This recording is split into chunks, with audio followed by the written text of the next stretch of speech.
Peña Francia Fiesta Table and Chairs Rental. September 19 pa lang pero nagsimula na kami mag-deliver ng mga gamit kahit ang gamit nito ay September 21 pa. Alam na, ayaw maipis sa traffic kaya agahan na lang. Yun nga lang, hindi nakikisama ang panahon. First drop namin sa Balatas, Naga City. Medyo natagalan kami kasi hindi kami makababa ng sasakyan sa sobrang lakas ng ulan. At dahil medyo malalim na rin ang gabi, kaya nagmamadali na kaming iset up ang mga ito.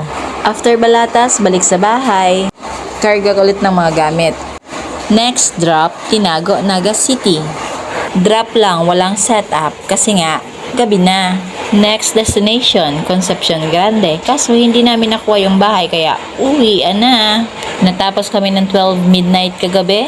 Ay na naman kami ng alas 7 ng umaga. First drop, Magsaysay, Naga City. After ng Magsaysay, biyahe na naman kami balik Concepcion Grande. Nahirapan kami maghanap kagabi kasi yung naibigay na picture ni Clyde, likod pala ng bahay nila. Buti na lang pagbalik namin ngayong umaga, nakuha namin agad yung location. Medyo nahirapan ng konti pero nakuha pa rin. After niya, bumalik na kami ng bahay dahil meron pang mga susunod na deliver. At kailangan ko na rin mag-prepare para sa mga food trays bukas. Yun naman ang aasikasuhin ko. O diba, araw-araw sipag lang. At dahil raketera ang chef nyo, hindi lang table and chairs rental ang meron natin.